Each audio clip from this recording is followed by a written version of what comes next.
What's up, everyone? Welcome to the Go Long Show. I'm Tyler Dunn here with Jim Monis, golongtd.com, also on Substack, also right in your email inbox. So thank you to everybody who subscribes to get every story, every column, every feature, every profile, and every podcast. We've got 3 of them here. The Go Long Show with Jim Monis, former Buffalo Bills director of personnel, former Philadelphia Eagles scout, New Orleans Saints scout, and the Ty and Bob pod with Bob McGinn, Pro Football Hall of Fame writer, been covering the game since 1979, and of course, Favre with the 3-time MVP, Brett Favre. We just recorded episode number 4 with number 4 this week to dig into the state of the Green Bay Packers. I don't think you're going to want to miss that. Favre had a lot to say about the Packers, about going young, the dangers of going that young. He'd know. He's played on young teams. He's played on veteran teams. And Jordan Love. I think you're going to want to catch that. So, Jim, good to see you. We're recording here on Wednesday morning. As always, we despise idle weather talk, but it's hard to completely ignore weather talk when you look out the window and see, 4 or 5 inches of snow. So that wasn't expected. Haven't really winterized around here and still need to do a little raking, so I wasn't happy about that. Well, what's happening, Tyler? We're going to treat weather this year like officials. I'm done talking about it. I can't do anything. We can't do anything about it. It's going to happen. I got to control the controllables. You're going to be Tyler, like Mike Tomlin at his press conference Monday, right? It's the only way I can handle it. It's the only way I'm going to approach it this year. By the way, speaking of that Mike Tomlin presser, so I was down in Pittsburgh Monday. I drove down there to work on some things and caught his presser, wrote a column on it. It's at the site. But I had a few favorite parts. Like Mike Tomlin, 17 years in, man, he is as consistent as ever.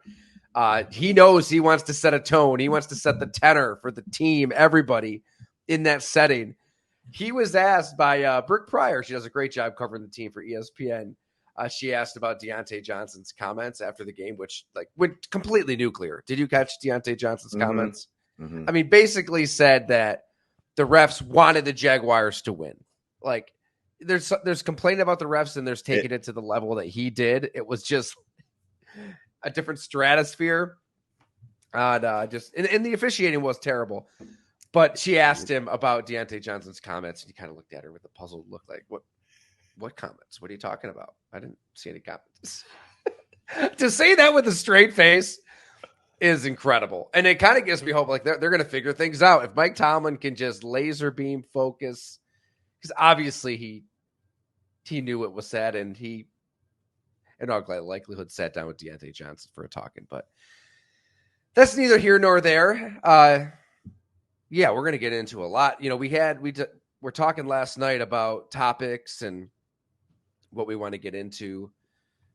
And it was Halloween night, so it was fresh off a little trick-or-treating with the fam. And then, lo and behold, the middle of the night, the Las Vegas Raiders kind of changed our plans a little bit. Dave Ziegler, Josh McDaniels, both fired. Mark Davis, cleaning house yet again out there with the Las Vegas Raiders. A lot of ways to look at this. My first instinct, Jim, was that's the Raiders. This is what they do. There's really not much of a plan. It's just kind of on a whim. They're going to be bad for a long, long time because of ownership. But you made a really good point before we hit record, and I'll let you kind of get into that on why this was needed. Tyler, that was breaking news as we record first thing in the morning. I hadn't, gone through my phone yet, so I didn't even see that. And my reaction to you was, as I'm drinking our coffee to start the day, that made my day. Like, watching that game the other night, and by the way, Tyler, I watched the game the other night with our friends from Fatty Beer, Nick and Chris. We had a little get together Monday night. Chris and I may have, gone to the casino to, talk about the Go Long podcast, the future of where we're headed. And I mean, wink, wink. I mean, we were also gambling and having fun. But anyway, watching that Monday Night Football game, that was garbage what they put out on the field. What Garoppolo, yes, missing throws, the whole thing was a disaster. We've all seen Jimmy Garoppolo play plenty good enough to get a team to a Super Bowl. So we all know he has a ceiling. We all know what he is. But that was bad. That was like on a level of concerning bad. So and Devontae Adams, all the reactions. We're going to get into another player I wanted to talk about today, Max Crosby, guys that are just superstar level players. Like Devontae Adams and Max Crosby they're Patrick Mahomes at their position. And for those guys to get treated like this, to not have a chance because your coach is inept and your GM obviously too, good. The Raiders don't usually do it right. I mean, the history, but this is an admitting a mistake. And I don't know who knows what they have planned. That's the scary part. And we talk about the major four things. You have the owner needs to stay out of the way. Quarterback, GM need to be synced up. They have neither. Who knows where they're going with that? And you need a quarterback. They don't have that. It's an organization that isn't even close right now. With some superstars. Well, let's talk about quarterback, because I was really surprised in the spring when they took the path they did. You know what Jimmy Garoppolo is. You're still a fairly new GM, new coach. You've got, a quarterback class. I mean, the way Levis looked last week, there might be 4 in this class. Like, regardless of whether they work out or not, you attach yourself to one of these guys. It buys you some time in the name of survival. I don't know. I feel like making an aggressive play for one of those quarterbacks would have been a smarter play than Jimmy Garoppolo, 72 mil, damaged goods. He only takes you so far. You're going to piss off Devontae Adams, by the way, who's your most talented player. Your defense stinks outside of Max Crosby. Like, what? Like, there was no organizational logic to that quarterback path in the moment. I mean, when that signing happened, Jim, was there anybody excited about Jimmy Garoppolo? Like, the most hardcore Raiders fan, no. If you're listening, were you out there thinking, this is it? This is the answer? Hell no. But maybe Anthony Richardson, maybe Bryce Young, maybe CJ Stroud. Hell, Will Levis went in the second round. What were they picking? 7th when they took Tyree Wilson? They're in the top 10. They could have made an aggressive play some way, somehow, to move up for one of those 3 guys, or you just get Levis later. And it made no sense to me that they went the Jimmy Garoppolo route at quarterback. And look, now it's time to pay the bill. You're fired. And you know what our conversation would be today if they took a rookie quarterback? This is how rookies get ruined, because they go to an organization that isn't ready or prepared to groom a rookie. I'm telling you, Tyler, just blow the thing up. Like, and to your point, yeah, they should have gone for a quarterback. And yeah, Garoppolo isn't if you're trying to build for the future, or have some type of, show your team some type of, we're going after this thing. We're going after the best we can get. Not a guy that we think, hey, the head coach worked with him, drafted him, knows my offense, I can win with him. Bye-bye. Like, it's tired. It's so tired. Especially when you see Josh Dobbs go to a team 2 weeks before the season, not know anything about a team's offense, and go in there and have that. You know what happened? That team bought into Josh Dobbs right away because he didn't say a word. He just went in there, learned as much as he could, and competed. And that earns respect in the locker room. Garoppolo has respect. But, I mean, at some point, how many times are we going to sit there and say, how does he miss those throws? Like, how many times have we said that over the years? That's him. He has a ceiling. He's not the answer. Josh McDaniels isn't the answer. Right. It's just, I get like this, you hear it sometimes in my voice when I don't ever want to see people lose jobs. If look, I thought we lost our jobs, but it didn't have to do with performance. And that's why I feel like when you have a position and you're not performing, you should lose your job. Like, that's just how I feel about it. I don't think that head coach and GM were showing the ownership, to build sustained success for that organization. It just seemed like they were grabbing Garoppolo because the head coach knew him. What's the plan? Like, what was the plan? You know, I heard a story once of a head coach berating a member of the media. We'll leave the details of this story for another day. And this head coach at one point said, you know, in a pit of fury, finger in the face, there's people in this building who have families to feed. Well, shit, the decisions you make every single day, families are on a whim by those decisions. Like, yeah, I agree. There are mouths to feed. And whether it's that coach, whether it's any coach, any GM in the NFL, the decisions you make are going to change lives for better and often for worse. Those lives will be uprooted. They're going to move across the country.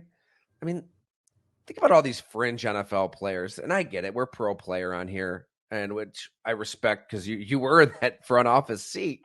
But these guys, those fringe players, they might be on 4 or 5 teams over the course of a couple seasons, and they're constantly on the move, living out of a hotel, not knowing if they're going to be on the practice squad or the 53, and what to tell their wife, their girlfriend, their kids. It's a different lifestyle. It's a nomadic lifestyle. They signed up for it. Absolutely, they signed up for it. It's professional football. But yeah, like yeah, you feel bad when somebody gets fired, but a lot of the times they do it to themselves by their actions, their inaction, their words, what have you. And, you know, if we transition here, these Belichick knockoffs, man, they just fail one by one. It's unbelievable. Yet very believable because you can't replicate Bill Belichick anywhere else. I mean, Josh McDaniels has done this twice now with an in-between Indianapolis Colts fiasco where he was going to go there and then he came back. You don't hear the greatest things about Josh McDaniels. And I'm thinking back, I had to pull it up here. We had that series on Tua Tagovailoa around this time a year ago. Obviously, Brian Flores is out, Mike McDaniel is in, and it just completely revitalized Tua's career. And it all started with the confidence. Yes, Tyreek Hill. Yes, Jalen Waddle. Yes, this offense that takes advantage of his timing, his accuracy, all of that. But just a coach who freaking believes can go a long way. And the horror stories that you hear from these Belichick knockoffs, Josh McDaniels came up. It's in the story. I was told he'd just berate players for 20 minutes straight on the same play in a meeting. As one source says, quote, he just completely degrades you and breaks you down and thinks that's the motivation that works. Obviously, you saw what Matt Patricia did in Detroit, that series that ran before the season. Brian Flores, Tua could have ruined Tua for good. Probably should have. It's incredible that he's even here. I think he's number 1 in passer rating in the NFL still. But yeah, you don't hear the best things about McDaniels. Is this it? I mean, are we still going to see teams hire these kind of coaches? You know, whether you're a Belichick disciple or not. Like, will an owner fall again for old school, beat the team down? I think where I'm at with coaches sometimes, and GMs too, everybody, that I look at the difference between Denver's offense last year and this year. And it's drastic in the terms of not necessarily yards per play are a little bit better. All the stats I looked at are a little bit better, but the one that's really the biggest one is the points per game, points per play. It's coaching. Like, coaching matters.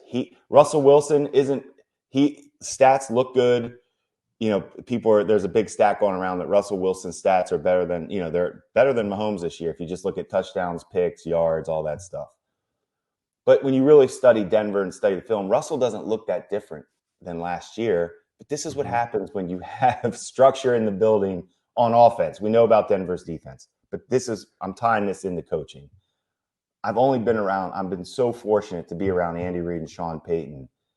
So I do feel at least qualified to say I've been around and seen it at the highest of like we talked about, Andy Reid to me is the best ever. It matters so much that I hope that, like we always say, I hope this team, Davis, somehow finds a way to put the GM in charge or the coach in charge, let him pick the other person and do this thing the right way. Here's your chance. And hopefully they can dump some of these players. But Tyler, I don't know who's a good coach anymore. Like coming into the year, man, we were talking about Dable. I feel like I do feel like he's hurting them, costing, like the head coaches can cost you games. Like those decisions are what you're paid for in the fourth quarter, late in games. That's where you make your mark.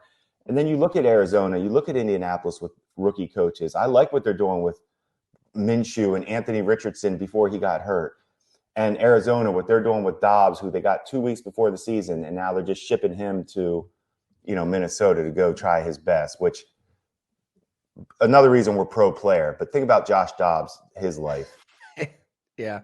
All right, we won't get into into Josh that. Johnson too. Hasn't he played like on 20 teams? Yeah, that goes back to the AAF and when I was in the AAF. Yeah, we drafted him with the That's a good point on Dable though, because we've got to be objective here. And I've been singing his praises nonstop. Me too. And rightfully so. He was the coach of the year. No question. I think they'll be fine. I think I do too.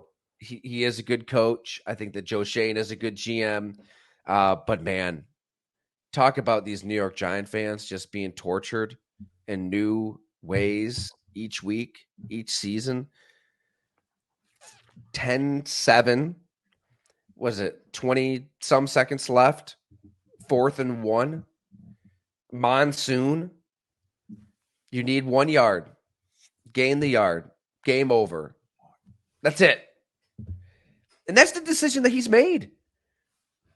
Think back to week 1, Tennessee Titans going for 2, believing in your guys.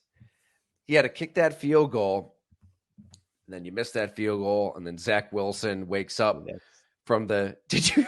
I'm sorry, I can't even speak. Did you see Zach Wilson's quote after the game? Yes, I don't know what I'm. Tyler, we'll get into this. If you want to, we can talk about him too.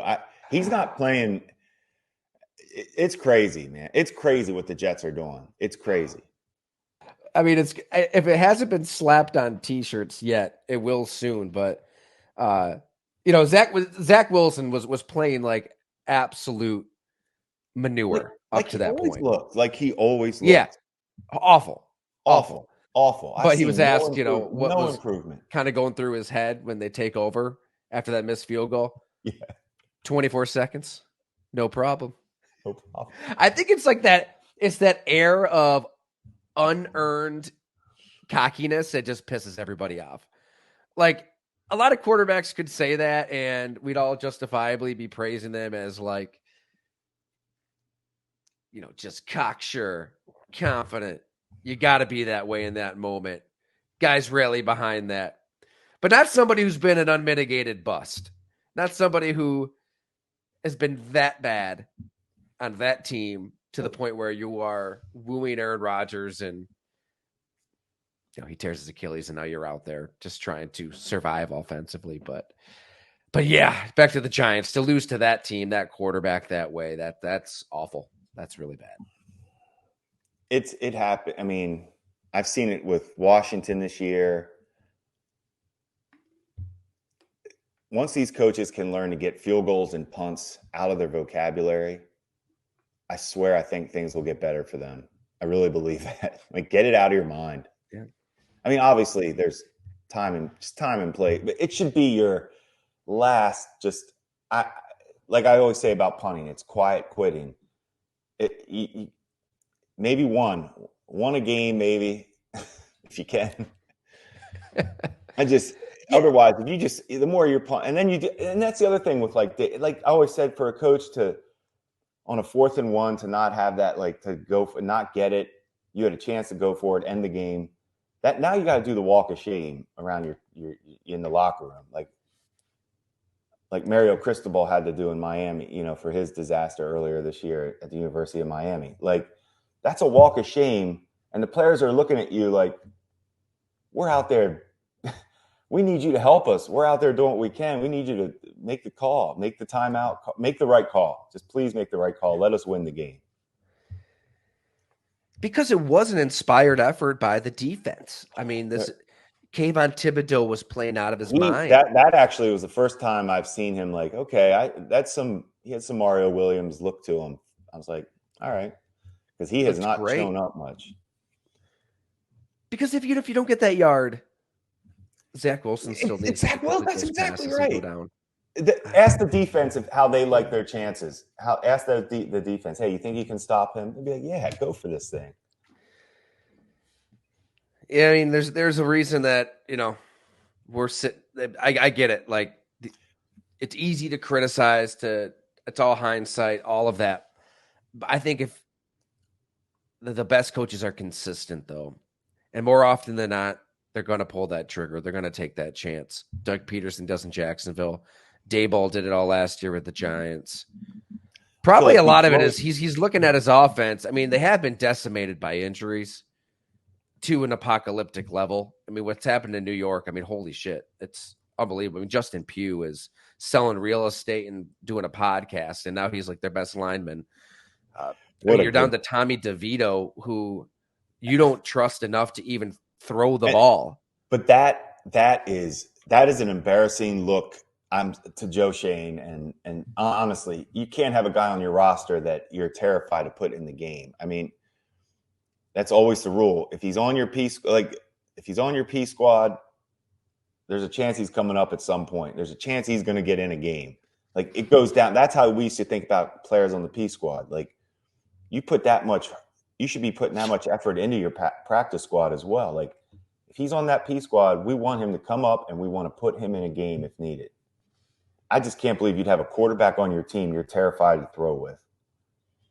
And I get it to an extent. It's a monsoon. It's the Jets. Your defense is playing great. That's a good Barkley.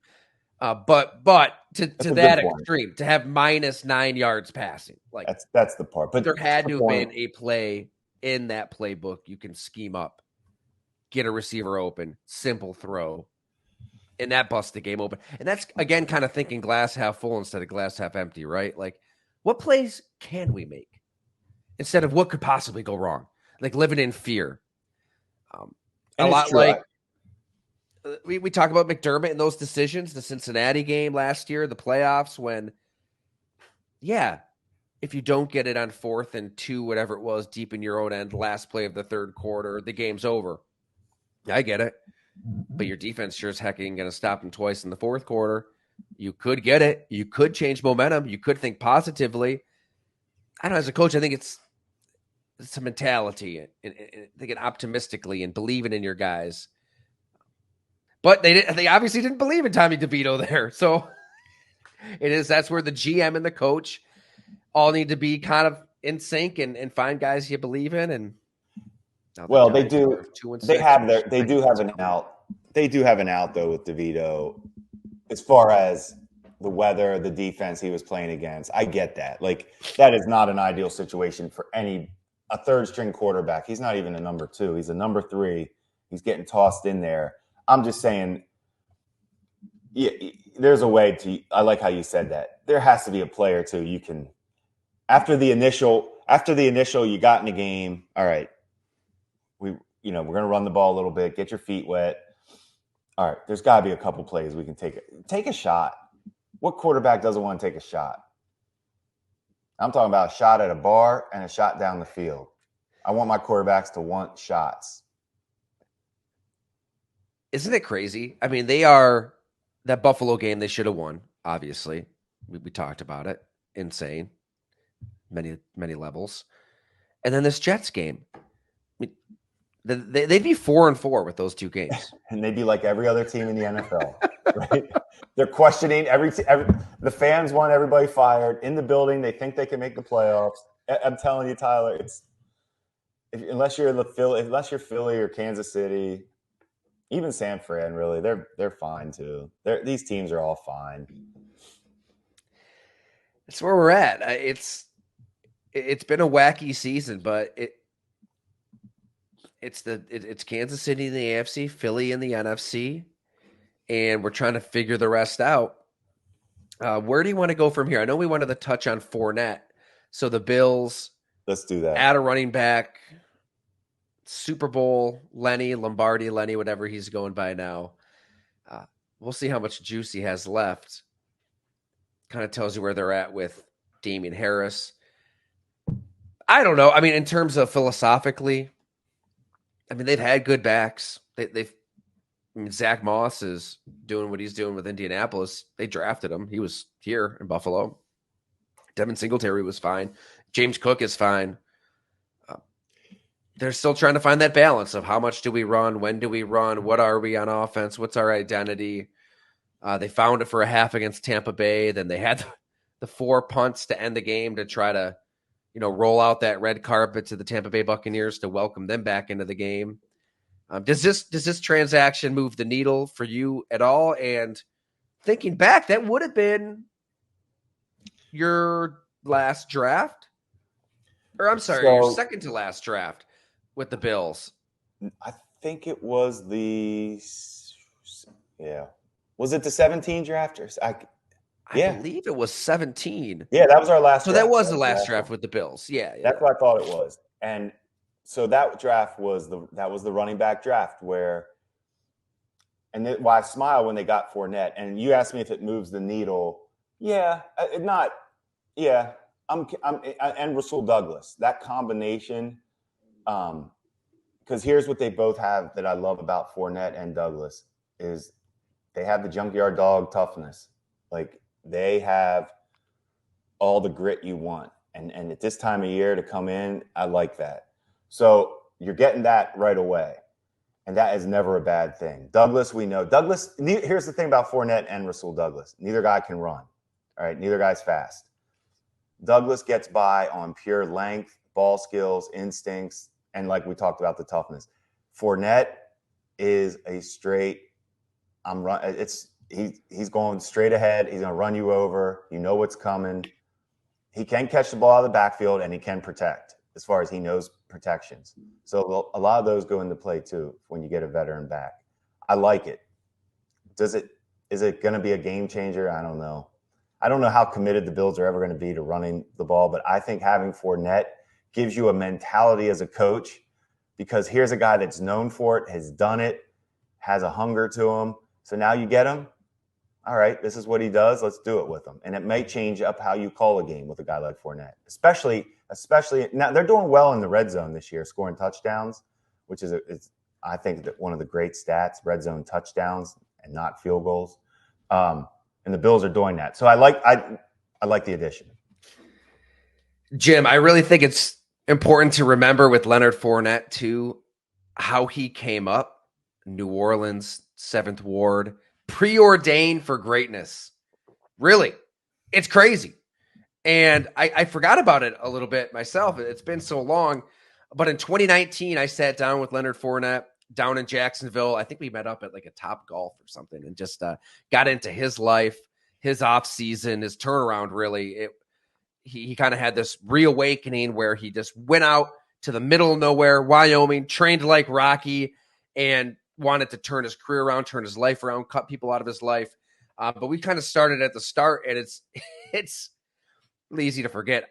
So this is somebody who at 18 years old, you've got Lil Wayne tweeting about you.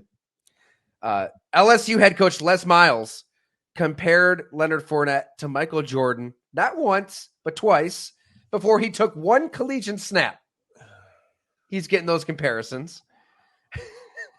I see you're exasperated. Well, and then once he gets to college, local icon Archie Manning, right, who's larger than life down there, he calls Leonard Fournette the next Jim Brown when he's 21 years old. And then he is the number one recruit in the nation. He gets to LSU. He lives up to the hype. I mean, he has an amazing college career. He's must-see TV, just barreling through defenders, strength plus speed, a rare combo, right? Anytime you see that, you start to have the visions of Bo Jackson in his prime. dancing in your head. But then he becomes an NFL prospect. And you get to that 2017 draft. You're with the Buffalo Bills with Doug Whaley, Sean McDermott, head coach, your final draft with the team. What was your evaluation of Leonard Fournette? How did you view Fournette, the NFL prospect, back then, 2017, and how did other people in the building view him? So that was the Mahomes draft. So going into that draft, we were picking whatever it was, 9th or whatever that pick was, before we traded out of it. And we knew we had the deal in place with the Chiefs. But if there's somebody that we just loved, we weren't going to trade the pick. So we had to spend a lot of time on those running backs because they were worthy. It was Fournette, Dalvin Cook, and McCaffrey were the big, the three big ones that we're trying to sort through. And when I tell you, Tyler, everybody in the building everybody has them ranked different. The more people you have watch three guys, it's more confusing. I can't explain it. That stack to me, I had McCaffrey 1, Fournette 2, Dalvin Cook 3. I was wrong on Dalvin Cook. As far as when I say I had him, Dalvin Cook is better than Fournette as far as the NFL goes. I thought Fournette would be – I thought Cook was – I was wrong on Cook as far as his explosion and speed. I thought he took a pounding when he ran the ball, even at Florida State. I never thought Cook avoided contact very well. And I worried about that as far as his style went, but I was wrong. I overthought that. The guy is just an animal, and he's legit. Fournette, for a big back, I thought he had a way of delivering the blow more and a way of even maneuvering. He had a little more, like his footwork was good for a big man. I just loved his whole attitude.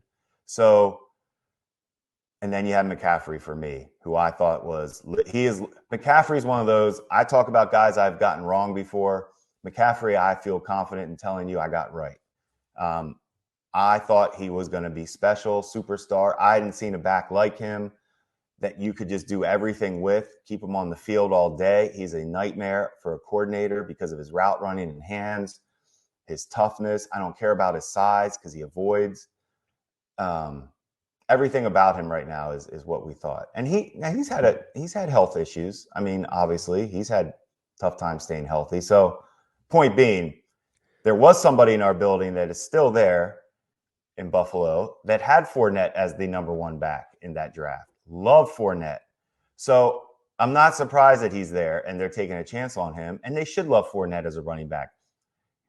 And there are people that didn't like McCaffrey in that building, that didn't think he was worthy of a top 10 pick. I mean, let's cut to the chase. Well, Sean McDermott is – let's just say head coach making these decisions with you. How did he view these backs? Let's just say I think it would have been a tough sell to take him top 10 for us.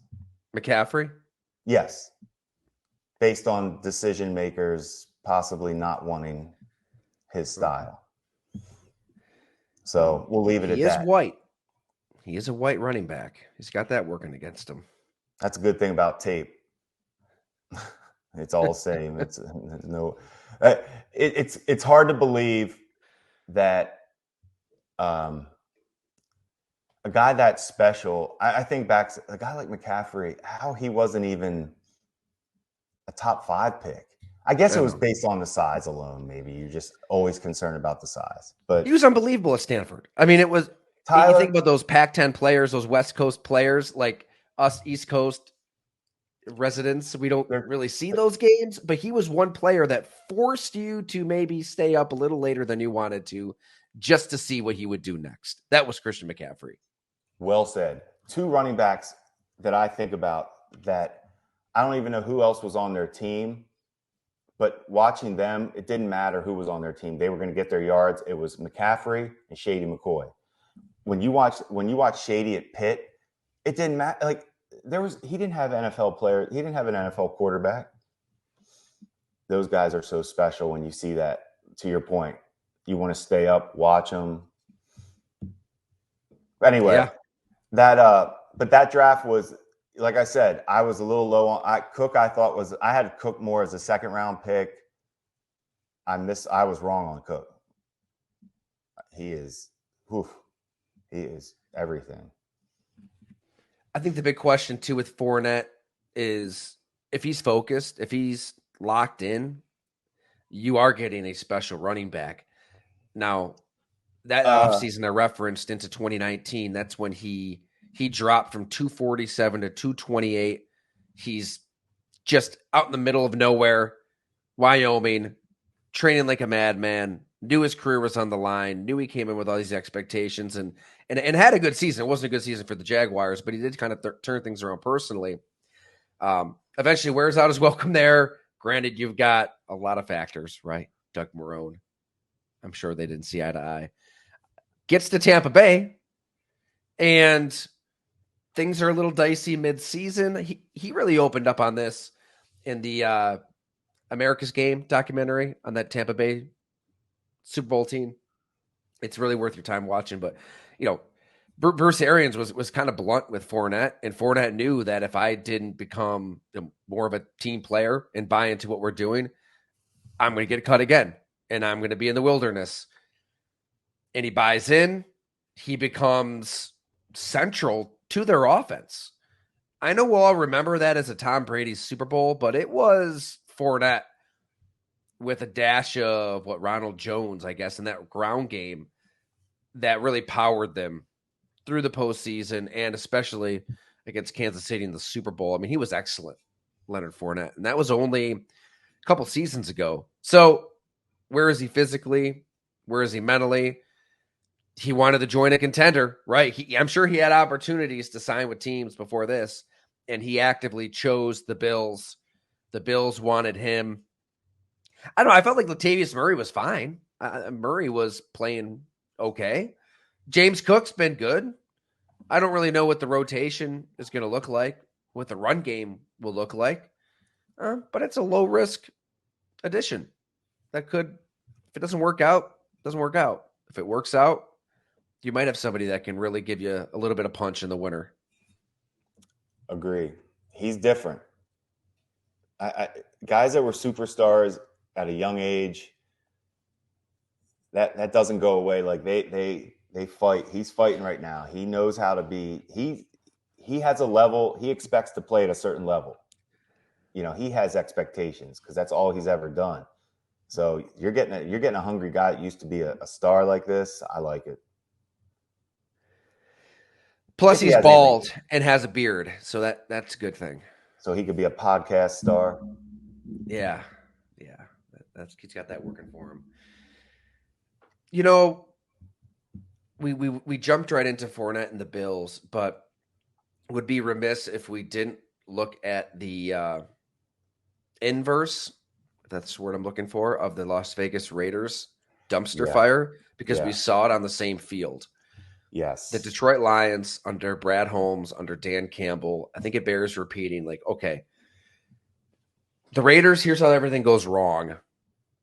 Here's Detroit, here's how everything goes right. What does that juxtaposition really look like to you, Jim? It looked like, we should have touched on it when we talked about the Raiders, because it was watching the two opposite organizations doing things the right way and the wrong way. And Detroit, Tyler, I was going to ask you, did you know if Brad Holmes and Dan Campbell, was there ever a connection? Did you hear anything about those two? I guess here's what I'm asking. They appear very synced up as far as whenever you see that Brad is drafting players that are getting on the field and the coach is happy, that means they're getting each other. Like Brad's getting the kind of guys they want the same guys, and that's when you feel good. And the question always becomes to us now, is Goff good enough outdoors? That for Detroit is going to come down to it. Is Goff good enough against good defenses outside in the weather? If the conditions are right, we know Goff is pretty good. Anyway, love what they're doing as an organization. Like, even the fact that they got rid of a guy like Swift, who's a good player. And I was confused by it at first, because to me, you're just doing that, you're spinning wheels, replace a good player and get a good player in Gibbs, until I watched Gibbs. That was kind of my first exposure the other night to Gibbs. Good job, Brad. I see it. I see it. There's McCaffrey there. There's receiver skills. There's explosion.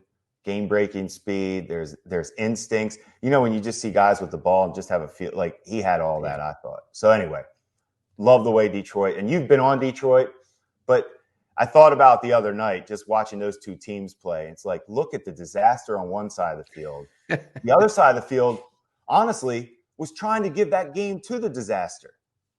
The garbage that, I mean, the Raiders actually had chances, which is just, that's the NFL. We know that. We talk about week to week. But, like, Goff, you can't throw that pick six. Like, that's inexcusable pick six for a veteran quarterback against a bad team, bad defense. Anyway, Detroit, Tyler, you've been on them. That was your pick before the season. It's going to be a fun ride here at the end. But it's nice to see teams have a plan, stick to it. Yeah. They built from, and you see the build. You see all the building. You see the blocks. It's pretty cool. It is. Even the less heralded players, like an Alex Anzalone, right? 100%. So good call. He's with Dan Campbell in New Orleans, so he knows how Anzalone's wired. Yes. Love those types of guys. He was the best player on the field. 2 sacks, 3 TFLs, 2 QB hits there, 7 total. I mean, he was all over the place. And I mean, Khalif Raymond, who I got a kick out of Troy Aikman referred to as, this young guy, this young little receiver. Yeah, he's been in the league 7 years. You know, when he muffed a few punts early on, he thought his career was over, overcame it. Hutchinson is everything that you could want. Would you agree? Yeah. And guess what? I don't think he was even the best defensive end on the field. Max Crosby is on a level this year. Like he is right under TJ Watt, in my opinion, as far as the most dominant player I've watched on defense this year. It's incredible how good he is. Anyway. It's impressive that he's stuck there. He is. I mean, he's unbelievable. Stuck is a good word. Not a good look for the Green Bay Packers that you lost to this team too, is it? Tyler, just a few weeks ago. I thought that was the breaking news you were going to talk about today, that they were going to start Clifford over Jordan Love. Oh, God. And if that's the case, whoa. But I'm not sure how many. Granted, you need to see more out of Jordan Love. Oh, yeah, I'm not right now. I'm saying but it's such a mess. I mean, their problems are so much deeper than the quarterback. Agreed. The quarterback is what everybody will be talking about on every program. And I get it. It's the quarterback. And he's replacing Aaron Rodgers, who replaced Brett Favre.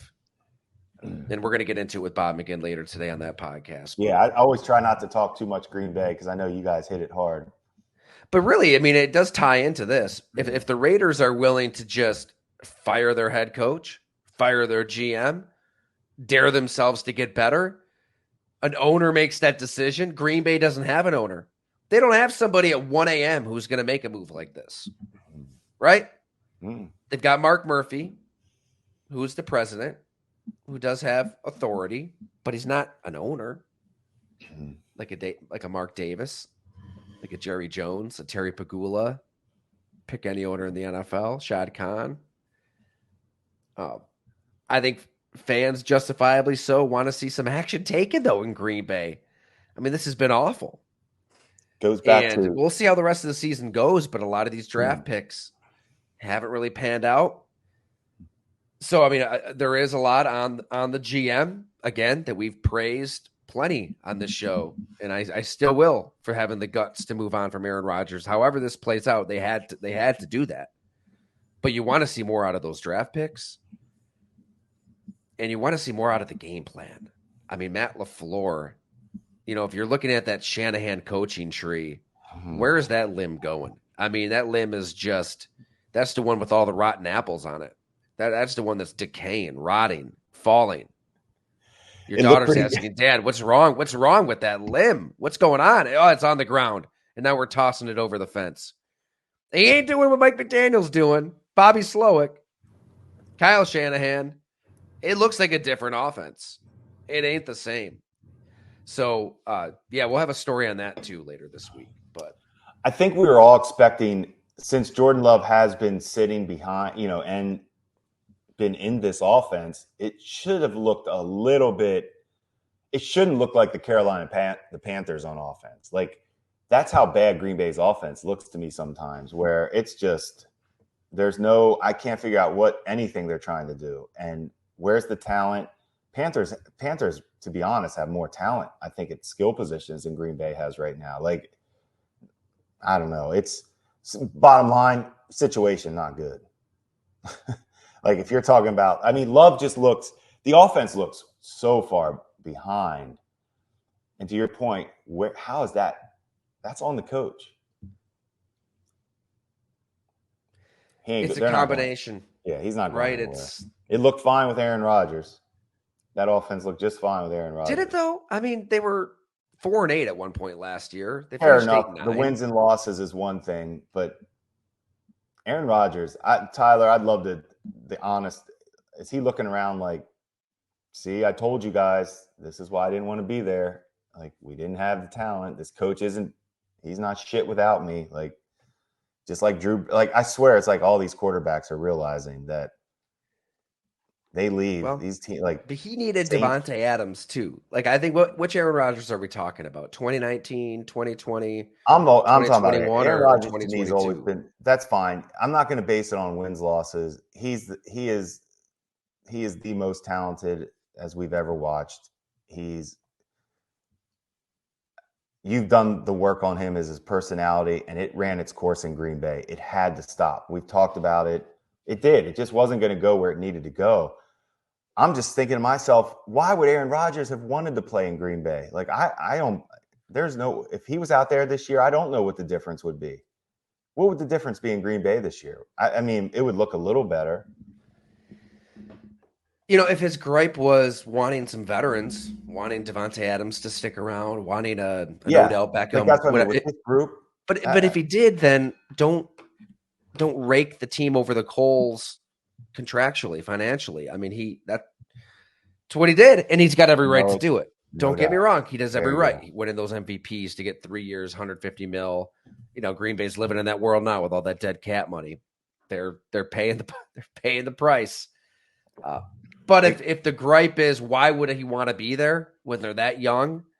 It's like, well, you did have some control over that too. If you're Aaron Rodgers, you could do what Tom Brady did every year of his prime and take less money, so they go sign veterans. Like, he could have done that. Very fair. I'll say this though, where I underestimated the Rodgers Jets situation was that Jets defense, Garrett Wilson. I mean, if Aaron Rodgers, even as is their quarterback, the running back, and Breece Hall, stud, he's special, they would have been in the mix. They would have been in the mix. Contenders in the AFC. I was wrong. I was wrong about that. I was too.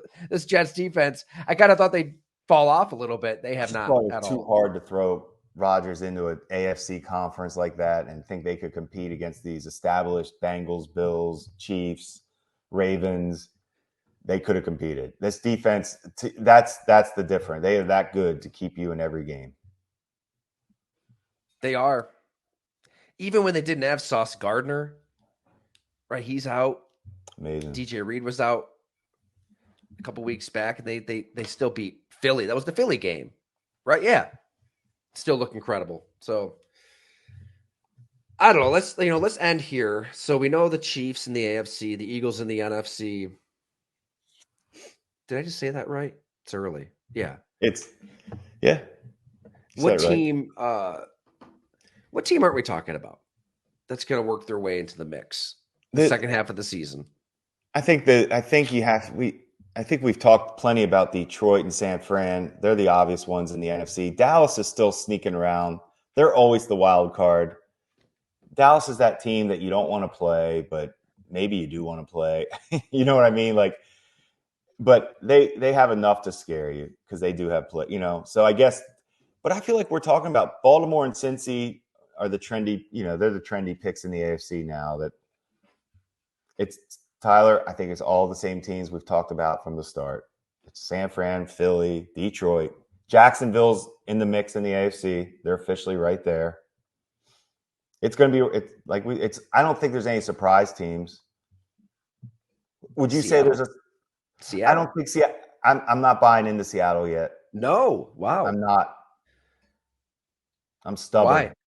I don't see it. I don't think Geno. I don't think it's good enough. I think they need things to be too right. Geno is good. He's good. I just don't think he's taken. I don't think he's elevating their offense against when it gets time that when you need it, when you need the quarterback. Is Brock Purdy elevating though? I think Purdy's fine, even through some of this. It's been a strange couple weeks for Purdy. That it started in that Cleveland game. It was just they just got to get through this. It's like I keep saying, it's a tough time of year for everybody. Just get through this, get back to being healthy. That Chase Young for San Fran. I'm not a huge watch it. Okay, last thing I want to say: watch Chase Young against Jordan Mailata for the Eagles, the left tackle. And tell me what you would give up for Chase Young. 0. Because guess what? He went against, basically, I compare Mailata to Wembanyama of the NBA, where we've never quite seen a player look like this at the position. We've never seen a Wembanyama, and we've never seen a Mailata at left tackle. As far as that height and length, he covers up everybody. He moves. He dances with these guys. He's dancing with defensive ends. He's waiting for them to come back to him. He's punching them, waiting to come back. He's dancing out there as 6'8", 350. I'm like, Chase Young didn't have a shot. He looked like a high school, 3-star against 5-star. It is an amazing story. And I'm so glad you brought him up. I can't get over the story because I sat there and told you Trent Williams is the greatest, I think, to ever play the position. And then here this guy is that he may end up being better. Who knows? For those who don't know, he grew up in Australia playing rugby. So Jeff Stoutland, Eagles offensive line coach, takes him on as this project. And you're right, he's massive. I talked to him a little bit Super Bowl week last year in Arizona, and to stand next to him, holy hell. Just a massive, massive individual. 6'7". Those are his pre-draft measurables, so he's probably grown since then. Yeah, about 6'8", 370. And wild. He moves. That's wild. He moves. So that's where you're getting at with the Wembanyama. He just can the move length so well at that size. Just that length of you've never seen a guy quite with that measure, just that. Because usually that tall at left tackle is, it's hard to play low. It's hard to have bend, leverage. He's okay with it. He can absorb it. He doesn't get knocked out. Those guys have a tough time with balance because they're so tall. His balance is ridiculous. He's just rock solid everything. And he's only going to keep getting better. I would agree.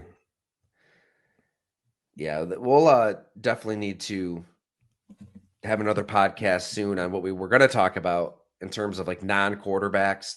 Yeah, that will decide this season. Yeah. He's right up there. Just players we aren't talking nearly enough about. But I think that's going to be good for today. That was a lively discussion. So thank you, Jim. The that's Raiders changing things up for us. Good luck. Thanks so much, everyone. Again, read everything. golongtd.com or right there on Substack if you subscribe to some various newsletters in the Substack world. Every story, every podcast, right in your email inbox. And if you're a free subscriber, if you're new around here, we'd love to have you upgrade. We're completely powered by you. Thank you so much. And hey, as the weather turns, we've got our friends over at Fatty Beer. Make sure you get on into Orchard Park, Hamburg, Kenmore, Tonawanda, downtown, anywhere in Western New York, and pick up a 6-pack of whatever beer you prefer. Thanks so much, everyone.